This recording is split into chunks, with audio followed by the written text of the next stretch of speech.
Gstaad, Switzerland, 1967. There follows the record of today's conversation with Mr. U.G. Krishnamurti of Silence, Switzerland. Mr. Krishnamurti describes his present state of being, which he believes to be a radical transformation of the physical senses and the brain. This phenomenon took place during one of the 1967 dialogues on education, where Krishnamurti said that silence is action. At this moment, Mr. Krishnamurti saw that the comparative activity of his mind denied the possibility of the action of silence. The changes which took place following this insight are described. You see, I don't want to give any thought to the book. No, it's done. And it is done, most of it is done. Only the second half of my life, that is 35 years, the second phase of my life, which is the most important part of my life, is my activities, my thinking, and all that is included there. It is not finalized. I don't think I will ever be able to touch it again. It is impossible for me. But one thing I can do is to try to put them in order and leave it to somebody who is very well acquainted with his editing, or rewrite, or do whatever the editor wants to do it, to do with that manuscript. But to me, it seems that I must wait and see what this is all about. Sure. And more or less I feel that it is a permanent change. There seems to be no way of going back, and it's going to be my way of living. But perhaps very soon I will forget all about it, how I looked at things, how I lived, what ideas I had about things. Right. And I was talking to somebody this morning, the feeling, you have a feeling, and that feeling, where it arises, I have to discover every time new, but how this feeling arises in me, whether it be sex or a flower or a face, the feelings are all the same. And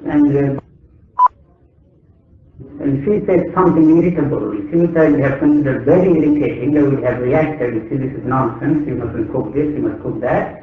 And even such a simple thing, of an encounter of this kind, produces a peculiar kind of feeling inside, and within its turn is a movement.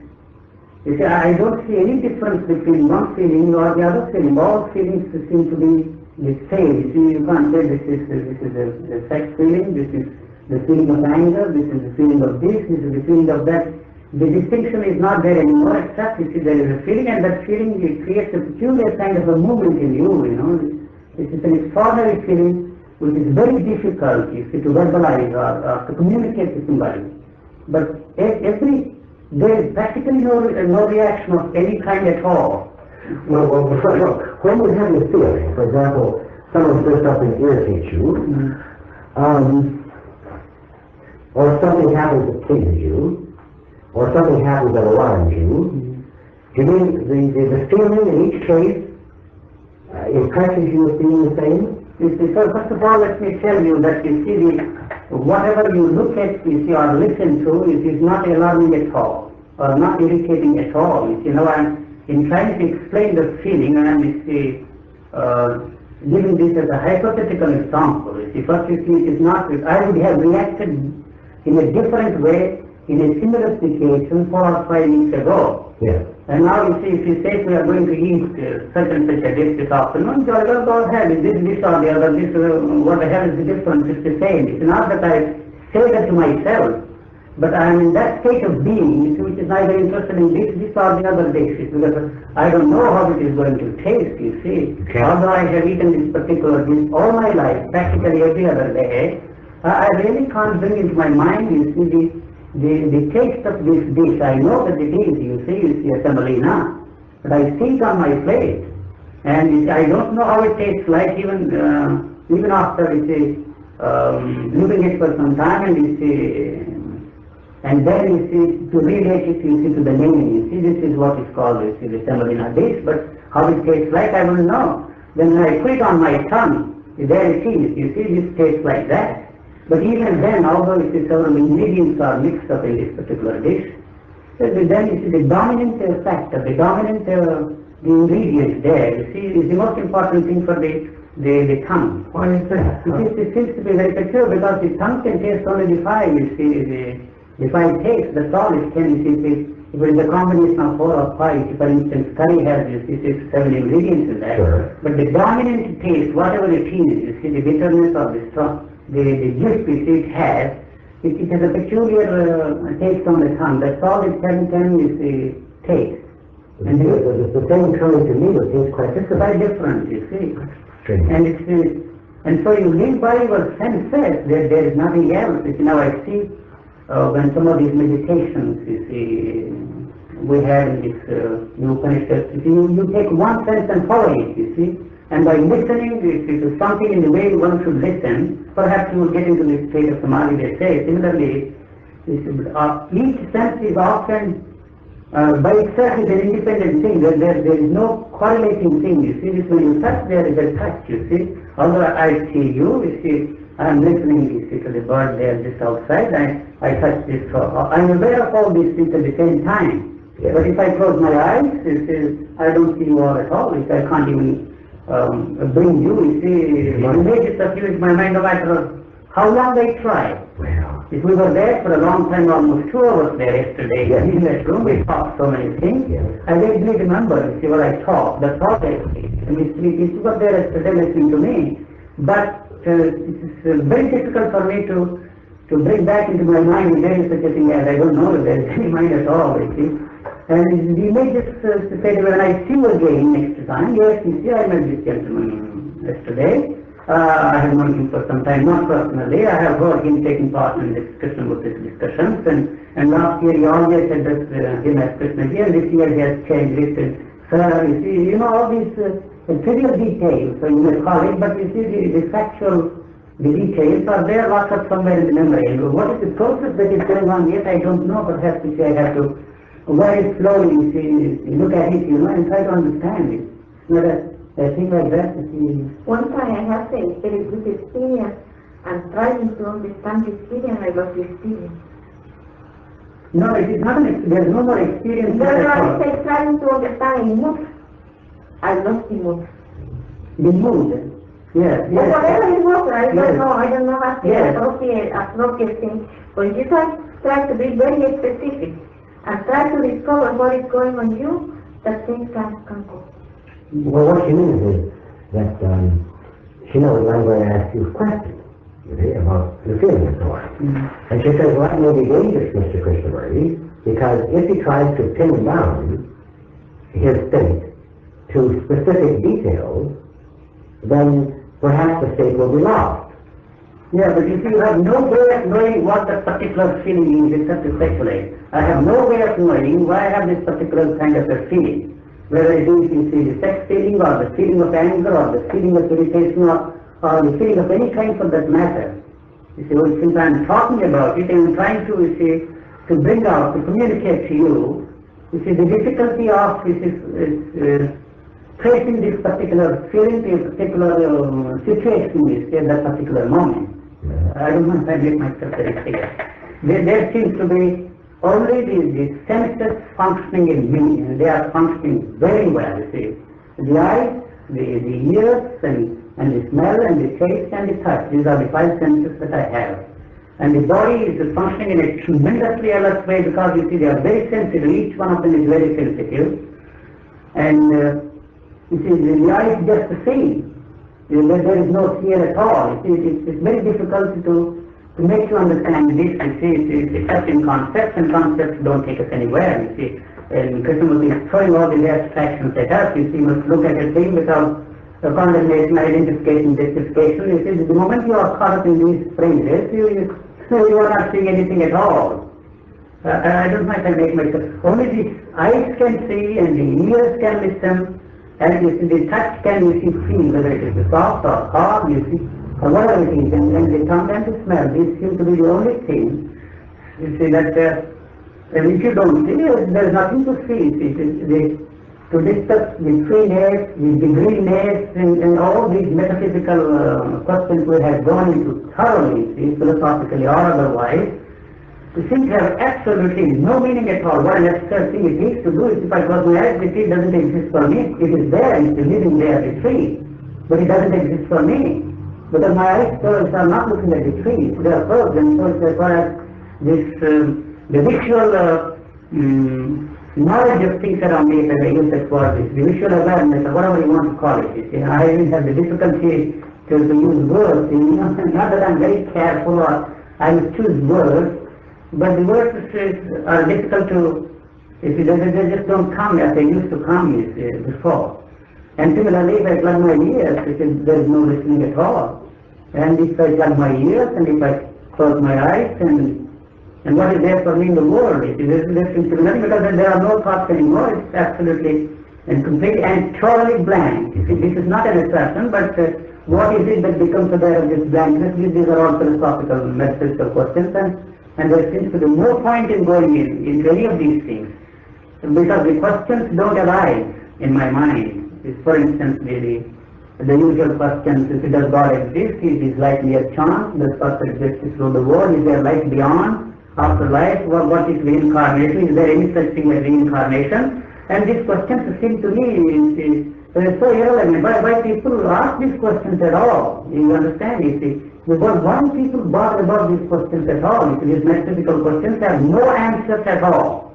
They have no answers at all. Yet all the philosophers, all the thinkers, you see, have bothered themselves with these questions and tried to answer them and convince them, you see, and build organizations around these silly metaphysical questions. Because if you put that question to me, you see, does God exist?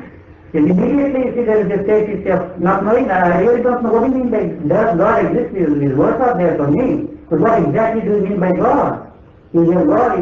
Why is this man concerned about these questions? You see, and if you come and ask me a question, does God exist? You see, I just say I don't know, but when I use the word I don't know, it is really, you see, I don't know. It's not that. It's about all the books you have read in your life and the lectures you have given for years and years. You see, they got view of the world. I don't know how many lectures I gave. You see, the life after death and reincarnation is a fact of life. And all right, whatever I did, you see. But today, some people ask me these questions. Really, I don't know. If you want the information, you will have to go somewhere else. But if you are really interested in finding out, you see, this is too early for me. You see, how am I going to get this man, you see, who is interested in karma and reincarnation? If he wants to understand, how can I help him? Really, you see, I don't think I can help him at all because I don't know. You understand? And perhaps, you see, Krishnamurti has found a way, you see, as a way of abstracting the situation, you see, and pushing you into that situation where you yourself will find out. You see, where you will not ask any of these questions anymore, you see. All of the questions which people ask, you see, become so irrelevant and so absurd. I think it is too early to think of anything to do with this state. Except, you see, to let it continue for some time and see what happens. Not that there is anything going to happen now. I don't know really, but now I think I'm getting over this peculiar state of bewilderment. And I'm beginning to see that this is the way you are going to look at things and feel things about and listen. There is no other way, you see. And perhaps after a few years I will completely forget the whole business of how I look at things, you see. I really don't know. Because, you know, Krishna never talks about the actual process of how he came about to enlightenment. And I presume the reason is that he doesn't know, he's forgotten. Yes. But I don't think, you see, I would call this enlightenment or illumination or use any of those hackneyed overworked expressions. Yes. But because these words have certain connotations about it. Yes, yes. And what surprised me most was, you see, the physical aspect of this, you see, what is called the radical mutation.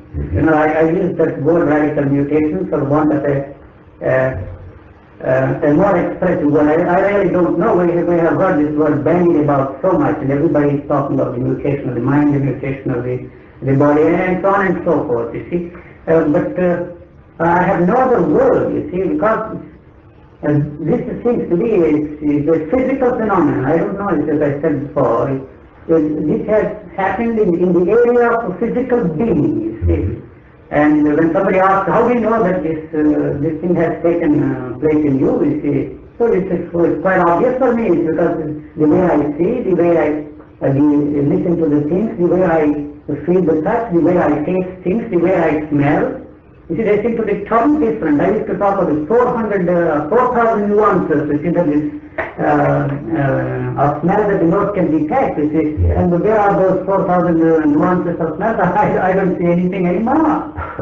You understand? You see, the absurdity of the whole situation is of what we believed and what we thought, what is so real. And they all turned out to be a big bunch of mythical ideas and all kinds of silly nonsense to me at any rate, you see. Take for instance the simple thing of eating, the delicious dinner, if you say, I have to say, when you invite me, perhaps I would say it's a very delicious dinner, it's courtesy demands the elementary manner. But I don't think I really understand what that word delicious means, because you see, beyond these 5 tastes, you see, my tongue cannot detect anything more. The combinations seem to have no meaning to me anymore, because the dominant factor in that particular dish is the only thing, if it is the salt taste. You see, the salty taste is on the tongue, and all the other tastes are in the background. You see, you just have a background taste of, you see, something sour, something bitter. You see, if sourness is the dominant factor in a particular dish, you see, you feel the sourness on your tongue, and all the others, the 5. You can only detect 5 tastes, not beyond. So sour, bitter, salt. Bitter, hot, and cold. You know, what are the 6 tastes? India has one more, you see, combination, bitter and sour in between. There is one taste. Sweet. The sweet. It is the 5 tastes, the common taste. Bitter. What are we calling? Sweet, sour, bitter, salt. And the hot, spicy wines are not thermal wise. The hot stuff, the spicy wines are not thermal wise. Yes. And also the hot and cold I feel immediately. You see, I can't take hot stuff anymore. I used to take piping hot soup. Yes. You see, always used to wonder why this chap, if it takes piping hot, that would burn her tongue. But now we say I can't put it on my tongue because I feel this, the hotness on the tongue. These are so simple, you see, the changes are so simple that you can see for yourself, you see. And you may think that I am some kind of a cuckoo. What's happening to you? You see, perhaps you should go to the hospital and find out. But one thing, as I told you yesterday, you see, the blinking of the eyelids. Yes. This you can see for yourself. Yes. But whatever it is, I don't know if it is a physical deformity or call it by whatever name you like. You see, this is a thing which you can see for yourself. I can look at you for hours and hours and hours, and the eyelids don't blink. And because, you see, you are very attentive, you see, there is a Sanskrit expression. He looks at the things without ever blinking his eyelids. There is a Sanskrit phrase. It's obviously that's the way the eyes look at things. It's the reason why the eyelids don't blink at all. And the whole day the eyes are open, or if I want to close the eyelids at time, I just close them, you see, and I go to sleep and the eyelids are closed. But whether it is necessary for the eyelids to blink as the way they do often, so I don't know, but they say it's a reflex action, and what has happened to the reflex action, I wonder. The very reflex actions seem to have changed, Even the reflex action. Seem to have changed. I want to qualify it. I really don't know. I say, as I said, you see, I don't want to call it anything. It's not. It's a Murtian, No. What is that expression he uses? The radical mutation or the radical translation. I don't know anything. I don't know what he has, what he's talking about. I really don't know anything. I can't relate this. Or compare it. If anybody, if somebody, if a student of yoga or a student of Patanjali's Yoga Sutras was to listen to these things, he would immediately relate them. So this is there in the Yoga Sutras, all these changes are there. For instance, Mr. Desacharya, to whom I talked about these bewildering situations in my feelings and senses and all this, he said, yes, it's all there in the book. They are all described very vividly, you see, and this is a sign of divinity that these eyes don't blink anymore. This is not an ordinary thing. He said, I really don't know. There is one thing that I can do, and that is, you see, when I look at a flower, I can describe that flower and all the beauty of it and all the vividness. Since I had a tremendous mastery over the English language, which is of course using in design. A tremendous vocabulary at my command. Perhaps I will be able to describe it in a poetic way. When I see that, when I turn beside, if you want me to describe this cloud which I just saw a few minutes ago, it would be impossible for me. Impossible for me. As long as I look at you, see, I can describe you in all the details. But you see, the moment I turn my gaze to something else, you are completely gone. Leave alone, you see, but you see, the person who lives with me all the 24 hours, you see, the moment she goes out of the room, she's completely out of my, I don't know what it is, it's not even consciousness, I don't even know what to call that, you see. She's not there at all for me, she doesn't exist for me at all. If she makes some noises, I don't know who is making those noises in the other room, unless I stop and try.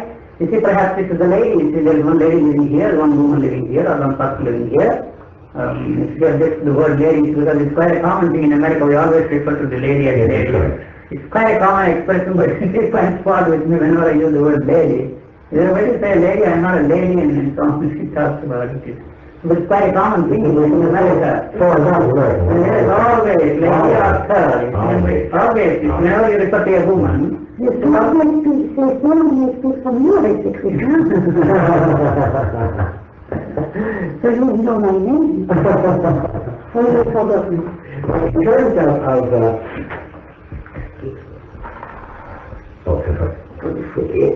in terms of reacting and hooking up by reason sounds to context. For example, you hear the step behind you, and your reason doesn't jump in and make a hookup between that sound and your remembrance of the lady who lives in the house. You see.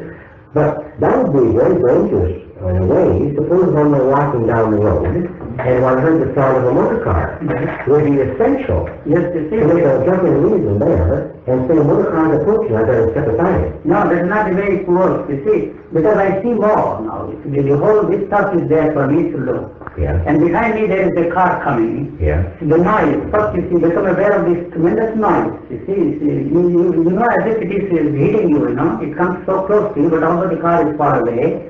And immediately you see, you try to relate it. You see, then you automatically, see, without even looking back, you see, you weigh. You understand? You go away. You say, yes, certainly, you know that there's a car coming, you see. Because you see, your senses are more sensitive than ever before.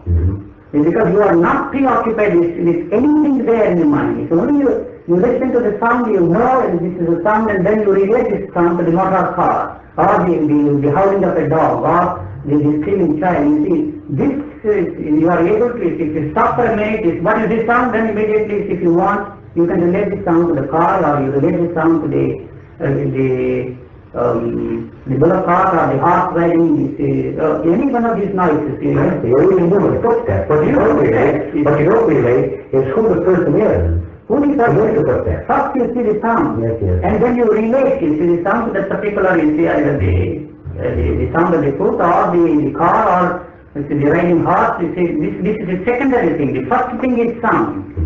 You see, it's such a familiar thing as the car. You see one after the other, the cars are coming. These are marvelous moving vehicles to you. You see, but you are aware of the movement. You see, when you are aware of the movement, you are not even concerned to call it a car. So what's the point in calling that a motor car, you see? So what is the point in calling this beautiful thing? You know the difference between the Mercedes is coming, and then this behind us a tiny little car which has a 500. You see the difference of the two vehicles moving. You see, you are lost in the beauty of the movement of the two. One, how fast it is going and how beautiful is the body of this car. And if you thought you want to know what is this beautiful object that is moving, then you can say it is Mercedes. And in contrast to this, what is that car? You have to question yourself. What is that? The vehicle that is just behind that. And you are so innocent like a baby, but all the accumulated the information is there behind you just for, you see, using it when the time arises. It is all there, all the wisdom of the ages, when I put it, you see, in an exaggerated way, it is there for you just for the use of it, you see. You see, all the The furniture is here. If you want to sit, the chair is there for you to sit. If you don't want to sit here, if you want to lie down, you set yourself there. This couch is there for you to use it. It all depends upon you. See what you want to do with that. And otherwise, has this any use or no use? It has no use for me at this particular moment. Do you want coffee or tea? Thank you very much. What do you take? Oh, without both. Which one you like, babe? The tea for somebody. You can give me anything other than tea or coffee. Just a glass of milk if you have, or vomit or juice or anything. If you have nothing, you say, I'll take tea or coffee, it's all right. Tea or coffee? It doesn't matter. So we don't have milk? No. Or any juice or anything, no. Yes, I have coffee. If you don't bother about it. If you think Yes, she wants to be fair. yes, I can take coffee. Well, when you look at a person, what do you see? Now, you see, of course, the surface characteristics, but when certain persons look at another one, for example, presumably when a Christian looks at somebody, he sees the surface characteristics, but he also is conscious of something else. For example, when you ask the question in India, and you look around the audience, his attention was caught by yourself. The proof of that is that he asked you a question. And overrode another person who rose and asked the question of you. Now, when looking at you, somehow or other he perceived something other than just the surface characteristics. Is that your assumption, or you know for sure that's the way Krishnamurti looks at you? No, I don't know that at all. No, I don't know either, you see, but I think we can leave Krishnamurti for the moment. Yes.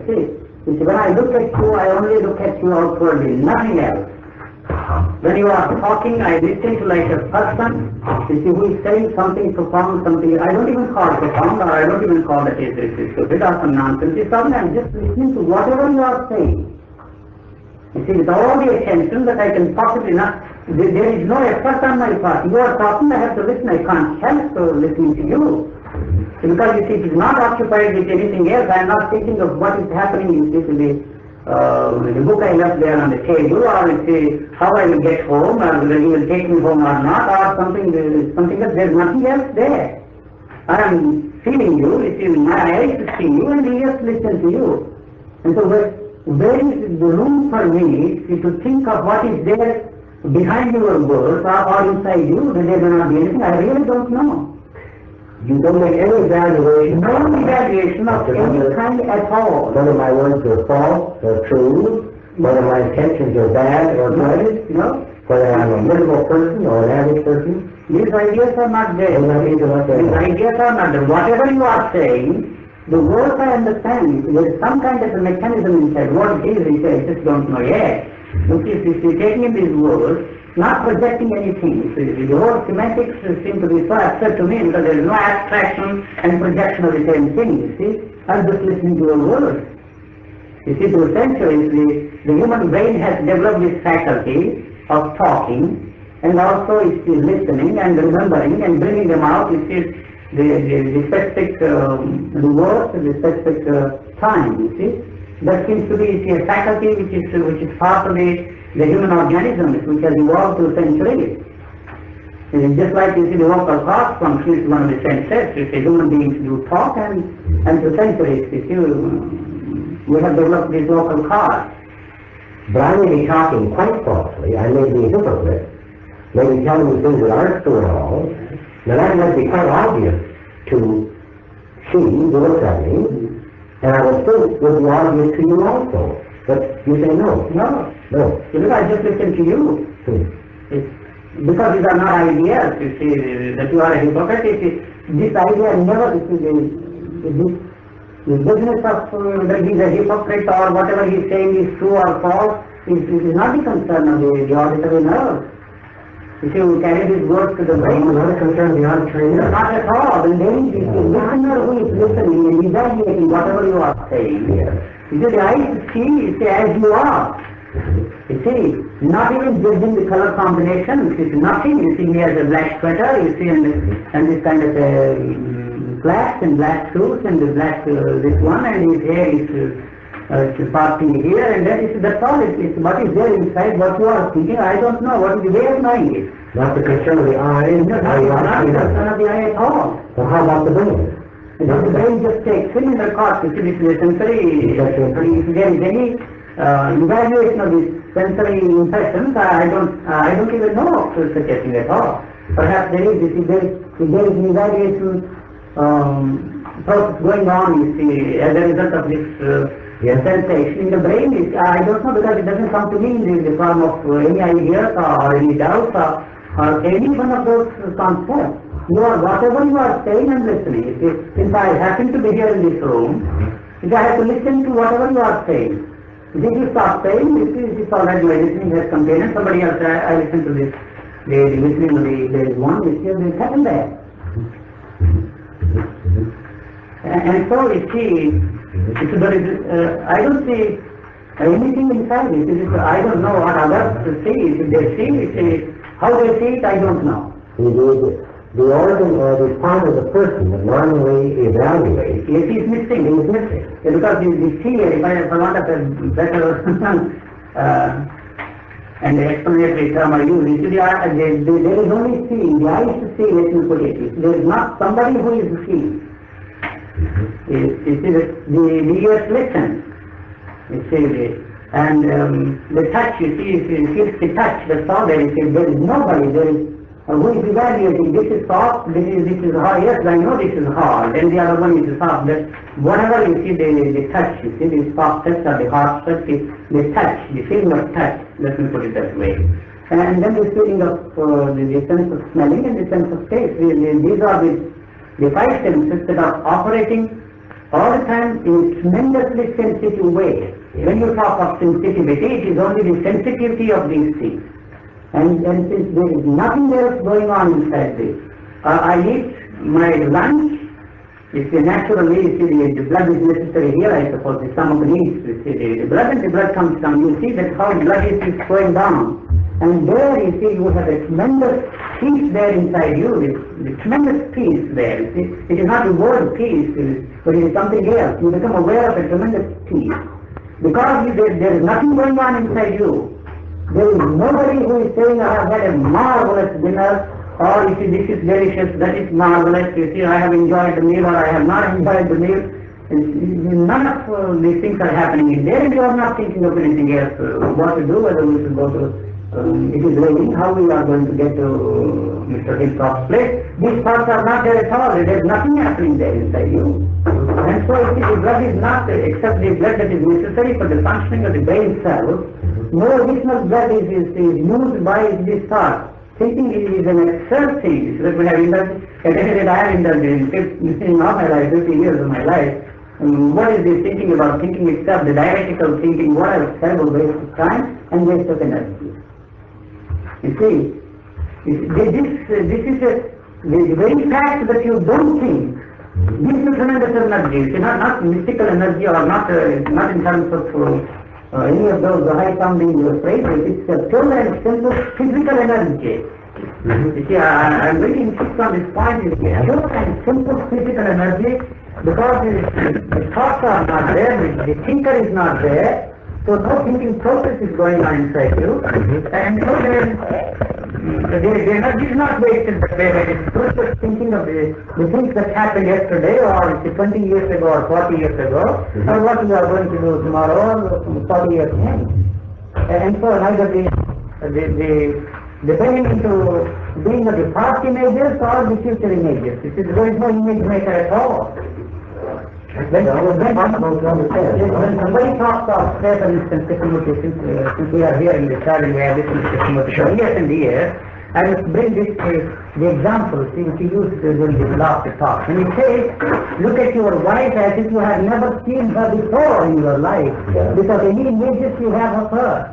How is it possible to look at your wife without all these images? It's practically impossible. So it is possible only to look at your wife, or to look at your friend, or to look at anything only when this kind of operation of the senses that I have just now narrated, if you describe, is possible. Because it is, you see your wife, now you talk to her, and whatever impressions is there are no impressions. You are not having any impressions now. The past impressions, if you had of her, they are not going to come into operation at all. And so This you are not going to use next time when you see at the next moment. It's not a question of next day. You walk into the bedroom and you write a letter and you come back, you see here into this room and you see her differently, not differently. You are not seeing differently. The eyes see, that's all. The eyes have no way of carrying this message over to the next moment. Yes.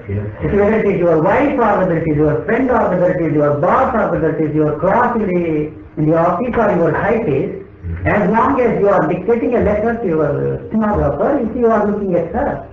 And then you see the same letter you go, you see, and then you come back and you dictate another letter and she is new to you. Not she is new, but you see, it is a new situation. It's a completely, totally new situation. No carryover business at all. So only such an individual can, living in such a state of being, I don't know this word doesn't make any sense to you at all. It's possible for such an individual, you see, to live from moment to moment. I have to use the word living from moment to moment. You see, although it is all about the hackneyed and much used it. Because you see, the moment I leave this the apartment, what is there outside your apartment, this is my concern. It's not my concern, but the eye see something else. You see, when I go down, I get a vaster view of the whole the village there. You see, the new people are there. You see, who I run into, I didn't know. And so you cannot but, you see, live this way. To say that, you see, living from moment to moment it sounds very mystical. Yes. But it seems to be a physiological impossibility for an individual who lives in this state of being to live other than from moment to moment or situation to situation or whatever way you want to describe that. It is a physiological possibility, and the only way, there is no other way. What is the other way? I don't know if there is any other way. Well, then, what faculty is it, or what process is it that pulls together the report of all the senses, allows you to go back into factual memory, allows you to talk so clearly and intelligently about this process? Because I am describing what I see and what I am aware of inside. You see, then you don't ask me the question, you see, the philosophical or metaphysical question, what is it that is aware of this awareness, you see? To me, you see, that is a philosophical or a metaphysical question. You see, there is an awareness both of outside and inside you. You see, and there is only the human body. It's something in a remarkably sensitive way. And I don't know it, I have no way of checking this fact, that I believe that the brain physiologists have said that only 1/3 of the brain is used by the human being. And the 2/3 is dormant, you see, but suddenly, you see, this 2/3 of the brain seems to have come into operation. This is an assertion, and it's for the scientists or the physiologists, you see, to break open my skull, and I have submitted myself, but I don't think it is to satisfy the curiosity. I am not serving the medical science. It doesn't interest me anymore to satisfy the curiosity of these medical men. They will discover in their own time. It's their business. One of the points in my submitting myself is to the doctors, you see, to break open the skull and in the brain, examine the brain if any real mutation has taken place or not. You see, I really don't know.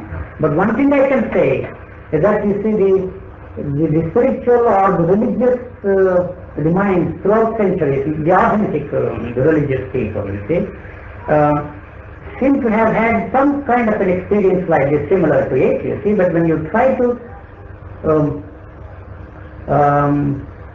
make the other man understand, you see, what is this? What is this state of being? I think you have to do some kind of abstracting and of this state of being and throw these abstractions at the person, and he is puzzled and he is either mystified, or if he has any regard for you, or if he thinks that you are a religious man or an enlightened man, he will listen. It is not interesting enough. He will simply brush aside, this is nonsense, you are a cuckoo, you must be somewhere else. But apart from this, you see, what value has this, you see, such an individual to the society? None at all. I don't think the way the society is living today, I don't mean it. I certainly find that, you see, I'm also the structure of the society, not because of my effort. How I got into this state, I will never be able to tell you. I can trace it back, you see, to a particular point. And beyond that, what happened, I don't know. I really don't know. There is no story. See, my autobiography comes to and even abruptly as it, not abruptly as it were, you see, up to that point, the 13th of August 1967, when finished, you see, there is not going to be any more events in my life. There is not going to be any more biography, you see, for any biography, because it's just living. What can you say of a person who lives on the retreat for 40 years? You have nothing to say except what he is talking. And if you are interested in what he is talking, you will listen. If you are not interested, you see, because this is new, which I have discovered for myself, this is not second-hand information, this is not what I got from Krishnamurti or from the Upanishads, this is my discovery, and this discovery turned out to be a very bewildering, not experience, I don't want to call it an experience, bewildering thing to me, because all of a sudden I find that I am seeing things differently, I am looking at persons differently, I am feeling things differently. What is this? What has happened to me, you see? A wonder, a bewilderment, and a surprise. You see, I used to think of all this religious experience in terms of high-sounding mystical phrases, you see, and abstractions, and imagine. When we actually listen for hours and hours and hours to persons who expound the peace, you see, the spiritual order wise. But when once you get to know what this kind of a peace is, I don't think many people will be proud to have this kind of a thing. Perhaps they will, when once they step into this, you see, there is no way of getting out of this. But there is no way of getting out of this. If you are lucky, if you are by the grace of some God or whatever expression you want to use, if you step into this by chance, by luck, or by grace, or by whatever way, there seems to be no way of, you see, of getting into or getting out of it. When once you are in it, you see, this becomes so natural. This becomes the only way that you can live. And would you like to help somebody and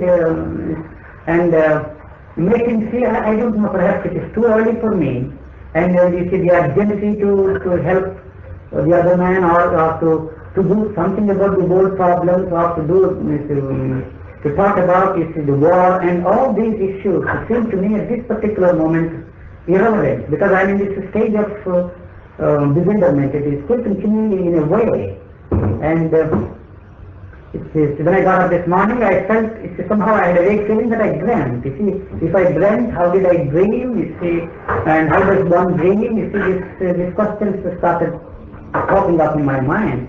And if you dreamt why? It didn't seem to have, you see, happened that way. But still, you see, the old memories don't die so quick, and they die very hard, and they peek in. You know, sometimes you see they just have a peek into this. We are living in this. You see, my place has pushed me out somehow. You see, I have been the ruler of this, the human body. You know, I bring this example of the child taking over the management of the father, even if he is. And the child, he has taken over the possession of the whole house. You see, he's running the whole show. You see, he's the master. He's dictating. You see, what the eyes should see, or what the listener should listen. You see, and what he should do or what he should not do, what he should like and what he should not like. And all of a sudden, you see, you see, this man is free from this. You see, the usurper, as it were. You see, although he has been there, the proud possessor of this mansion, all of a sudden something happened, and the individual has disappeared, the image maker has disappeared, and what you are left with is only a tremendous mansion. You see, the whole human body functioning in a marvelous way. You see, the brain, it is all that is there, but what happened to the mind, which is supposed to be the child of the brain, you see, and somehow something happened to the child, and the child is not by me or by my effort or by anybody's effort. You see, there is no conversion here. The mind also knows that, you see, because there is nobody who is paying any attention to this thought. Nobody who's paying attention. Who is paying any attention, you see, to this thought. They just come and go.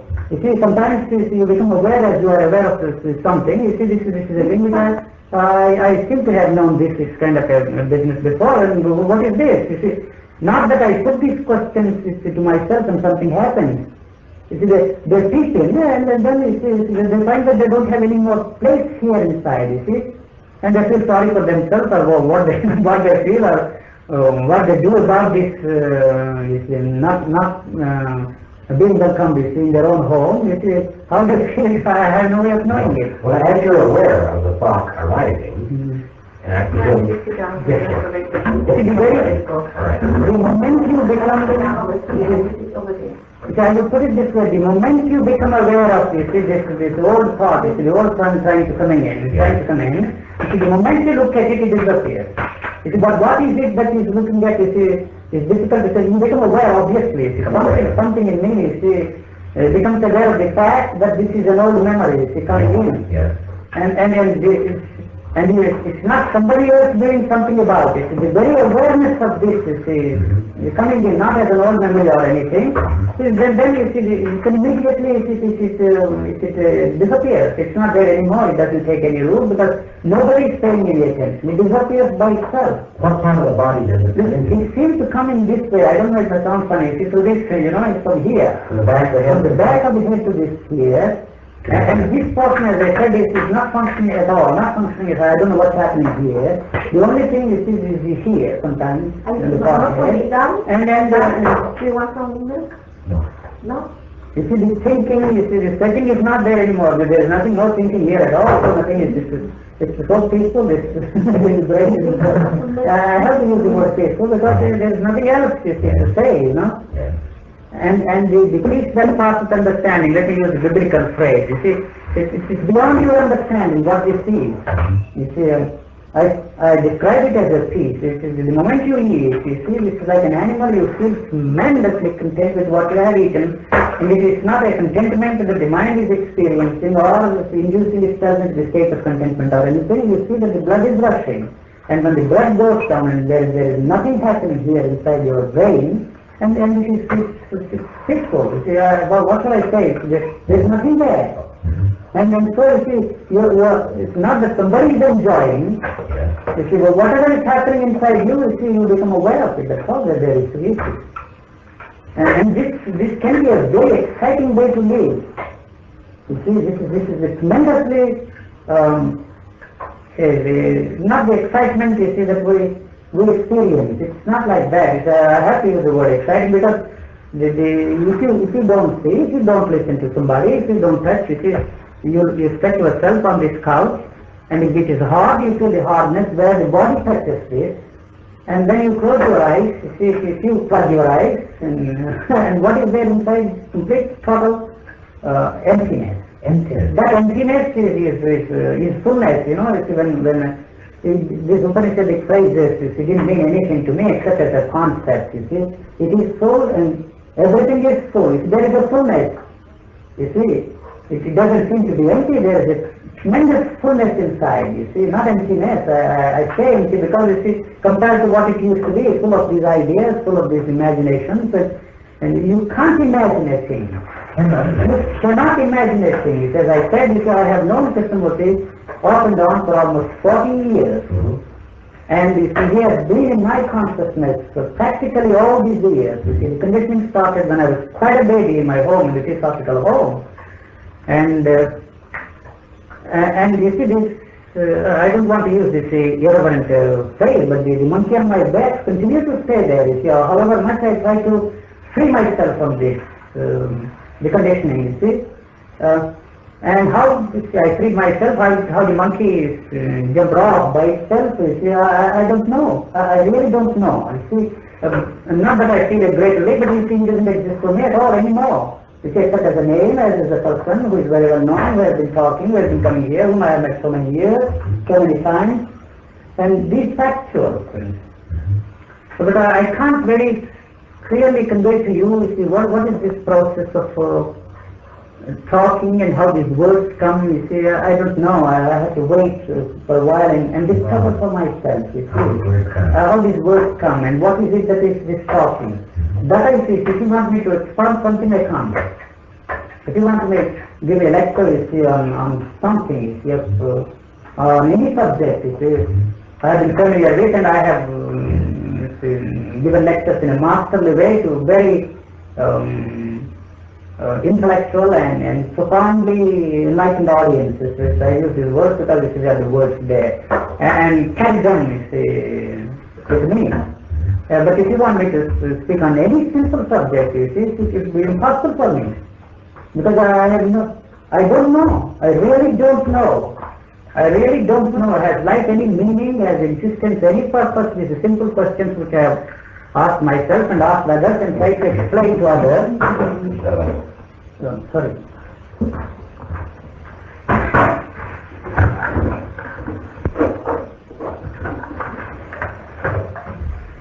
You see, the reaction that why is he asking a question is that I know the answer to this is just a question. I repeat the question. What is the meaning of the existence of life? What is the purpose of life? I can repeat because you have asked the question. And then and if you want an answer from me, I really don't know. You see, I really don't know. It's because what is meditation? You see, these questions which we have discussed very often. If you ask me the question, what is meditation? The moment the question is there for me, it is already in a state of meditation. It is already in a state of meditation. It is, what is that? You see, I can throw abstractions at you. You see, upwards, you see. But that is the way the whole thing, you see, seems to be functioning in a funny way. I don't know. The funny things have happened to me. I don't know how to call it. This is too silly a word. Everybody is enlightened. Everybody is feeling the energy or whatever it is. Everybody is peaceful and the serenity, the tranquility and the peace. These words, they are not the things, you know.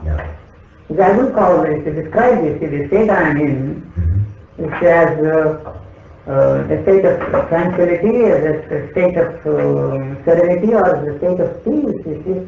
It's none of those things, and it seems to be all of them together, you see. But what it is, you see, it's difficult to say. And these questions have no relevance. Who is it that is aware of what is there? I really don't know. If it is somebody else there, still sitting there, looking, it is still the observer, it is still there, you are not enlightened, you are... That's not my concern. It's not my concern at all. I'm not questioning myself anything. I really don't know. Just as I look at the telescope like a baby, what is this funny thing that's going on with y-axis? What a marvelous thing it is moving, it's one after the other. You see, that's all. You are lost in the way it is moving, you know, and there is a moving inside me. And if you really want to know, if you are lost, what is that? Since I have not seen it before, I have seen it before, so I can bring it. If my mind or I can ask what is that, you see. And the funniest part is, as we walk from here to the star, or from the star to sun, the same things I see every day, you see, they are not new. It's not right to say that they are new, or you look at them as if they are new. See, there's nothing new about them. They are what they are. You see, this tree has been existing here for how many years, I don't know. You see, but when I look at it, the tree is there. You see, and that tree, you see, there is a movement there. It produces a peculiar kind of feeling inside me, and that feeling in its turn produces some kind of a movement. You see, what it is, I don't say it is joy, I don't say it is a beauty, I don't say it is any one of these things, but you become aware of a peculiar kind of movement, which in its turn, you see, creates some kind of, you see, a feeling again, you see. This, you can describe by words, but that is not it, you see.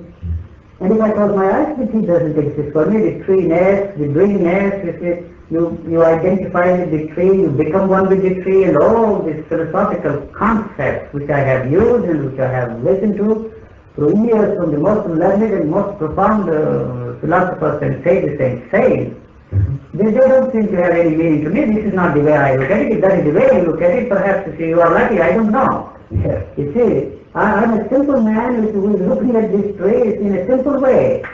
Not the eyes look at it. There is some mechanism inside my brain which recognizes that as tree. If I want to call a tree, the word is there for me. If I don't want to find out what it is, you see, so I'm not interested most of the time, you see, to call this is a road. You see, what's the difference whether it is a rose or a jasmine or any other flower for that matter? When you have to look at the flower, it's the flower there is to me. Unfortunately, I told you, I studied botany for 4 years.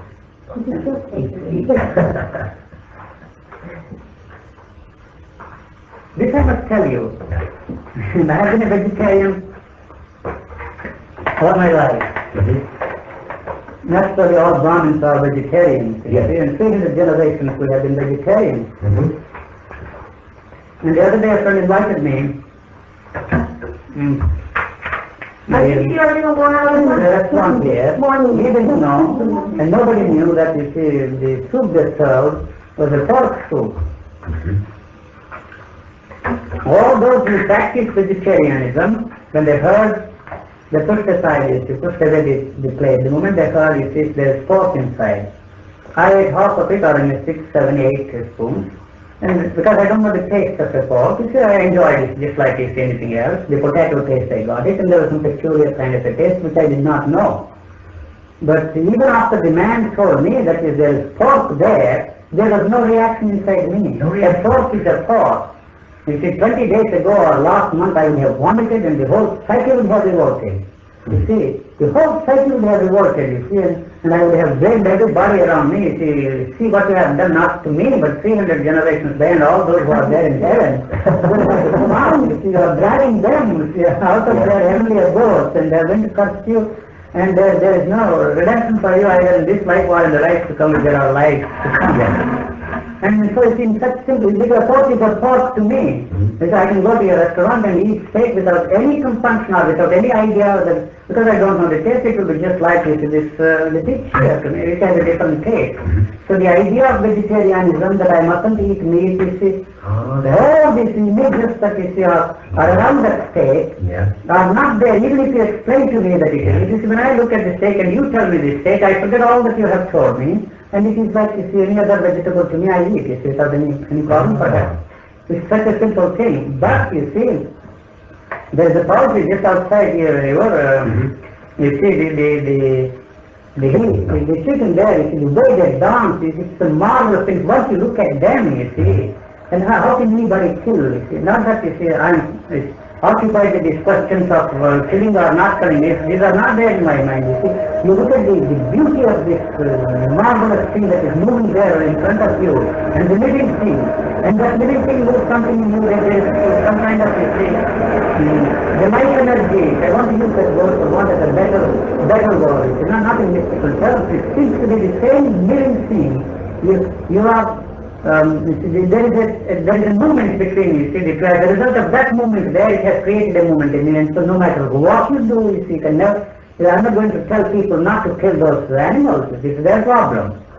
You see, if they kill it, you see, and put it on the table and ask me to eat, perhaps, I don't know, without knowing, if he tells me there is no point in my eating this chicken now, just to prove to myself or to somebody else that now I can eat without any reaction, there is no meaning, you see. I don't want to prove anything to you to show that you say I can eat. But you see, I just can't to destroy any living thing for that matter. It is impossible for me. When you look at the flower, how can you pluck the flower? I can't at any rate. You can, if you keep it there, you see, I enjoy the flower there as much as I do anything else. Without any, this man is a cruel man, he plucks the flowers, he beautifies them, all these ideas are not there. It is just a flower to me. It is just as living as the other flower there. And so you see, there is no condemnation of the man who has done this terrible thing to the flower, because you see, this idea is that you should not pluck the flower, or if you decorate your room for your own idea of beautification, is not there either. When I look at the flower, I look at the flower just like I look at the flower the other way, without all these ideations and limitations. This is as simple as all that, as simple as all that. It's no exaggeration to say that, and it's a very interesting place to live, you know. Yes. Because all these anxieties, all these worries, all these pleasant pain complexes, the dual processes, well, why do people discuss these things? Where is the pleasure, where is the pain, and why talk of these things, you see? And the dual process is not working, the plates of opposites are not there anymore. The plates of opposites are not there. When once there is one thing, the other thing always comes. As long as the mind is functioning, you see, you can't avoid this. We are caught up in that, you see. We are caught up in this, the fate of opposite. You see, it is the mind. So as long as it is there, no matter what I do, to discuss it for years and years and years, thousands of years people have done that in India. It's a marvelous discussion, painstaking discussion. You see, the observer and the observed, they will say that they have understood it at all.